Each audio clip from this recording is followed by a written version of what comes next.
So question A6 from the 2012 Advanced Higher Maths Mechanics. Again, circular motion. So here's another one. This time it's for 7 marks. It's the highest mark question so far. But there's not actually an awful lot in it. What does it say? An International Space Station is held in a circular orbit by the Earth's gravitational field and travels at a height of 390 kilometres, which isn't an awful lot. You know, if that was to be drawn to scale, it's really just skimming across here. You're not really out in space, are you? You're just hovering here. It's only about the distance from here to Manchester. 390 kilometres above the surface. I'll just exaggerate it here. It's held at a distance of 390 kilometres above the Earth's surface. And of course, the radius of the Earth itself is massive in comparison. It's 6,380 kilometres. That's all the information you've got. Calculate A, the speed of the satellite in its orbit. Well, speed of circular motion, and there's a simple expression for the acceleration, is v squared over r. So to get v squared, I just need to know r, the distance from the centre. Well, I can get that just by adding this together.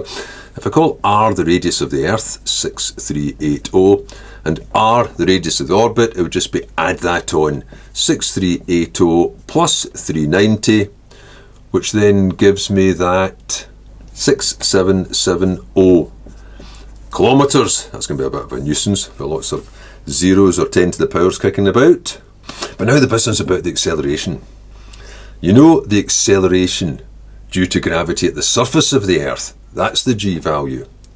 The question did say you should assume that Newton's inverse square law of gravitation applies. Now, I don't know if that means you need to put the whole lot in, because what you could say is, obviously, the force of attraction between two bodies, and they're fixed, solely depends on inversely as the square of the radius. But F equals ma.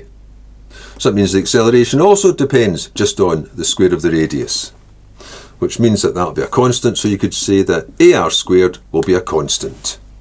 So without actually putting down the formula for gravitational attraction, just assuming the inverse square law applies, then the acceleration that I want would come from this. Then ar squared should be equal to the same value as g r squared.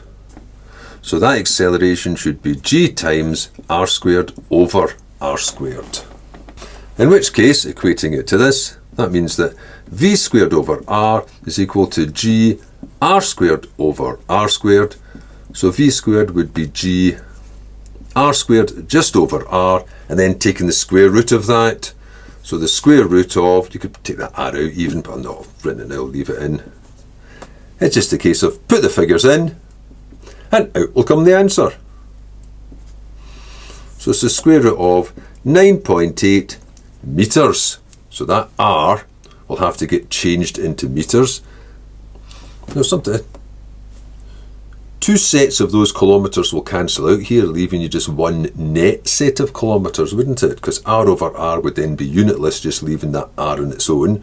So I could just have times 10 to the 3, rather than having times 10 to the 3 squared on top and 10 to the 3 underneath. By the time I've said it all. So times 6380 times 10 to the 3 squared over 6770 times 10 to the 3.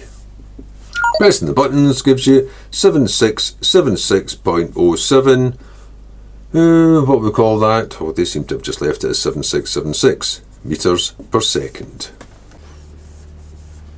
Now I set that out just using the acceleration in circular motion. If I'd done it starting with the force of attraction, you'd still have ended up exactly with this, but the start would have been slightly different. I'd have started off by saying the centripetal force, that is the gravitational force of attraction, which is going to provide that acceleration, equals to ma, is also equal to that force of attraction between the two bodies, gmm over r squared. From this, I'm going to get a, because m's will cancel out, and I know r, because that's the 6770, it's this gm. What's that gm equal to? Well, you could get the gm by knowing that at the surface of the Earth, if we call that F naught there for instance, that would be mg.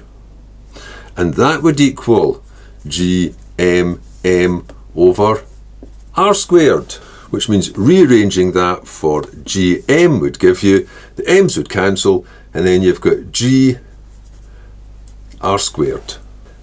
Putting that back into this one again, you've got ma equals g r squared m over r squared. Knock out the m's, and you're back to here again. In the marking scheme, they certainly started with the, sort of the full force formula for the gravitational attraction, rather than just using the inverse square rule the way I started.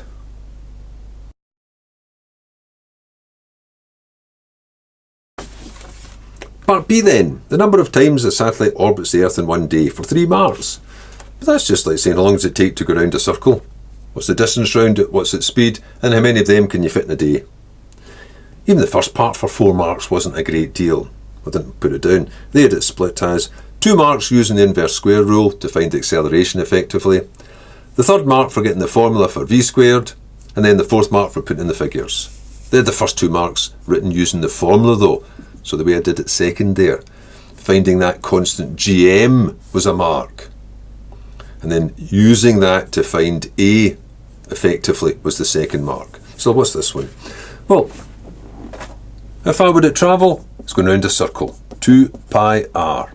How long would it take? Distance travelled divided by speed, 2 pi r over v. So that's 2 pi times, we have to watch this, 6770 kilometres. Need to change that down to metres. So that'll be times 10 to the 3 over 7676. And that answer will be in seconds. So I'll just press the buttons. And that gives you 5541.57 blah blah seconds. It's not asking for that, so I'll not round it off yet. So what's the number of orbits then? Well, that'll be the number of seconds in a day, which is 24 times 60 times 60, divided by that time by 5541.57 blah blah blah. And that gives you 15.59 and so on orbits. We'll just round that off, so 15.6 orbits we'll say. But they actually broke that down into 3 marks for 1 for the circumference, 1 for the time for an orbit, and 1 for the number of orbits. But of course you didn't need to work that out separately, you could have done that in one go, so that's effectively 2 marks for this bit, and then 1 mark for that. Now you could have done angular velocity instead of the linear velocity there, but it wouldn't make any difference if you just went for a formula, because v equals omega r, where that's the angular velocity in radians per second, and you know that the time, the period, would be 2 pi over omega. So you think, well, that's a bit faster if I use that. But if you put it together, omega is just v over r, 2 pi over v over r, it's just the same expression, isn't it? So anyway, there it is. Question A6.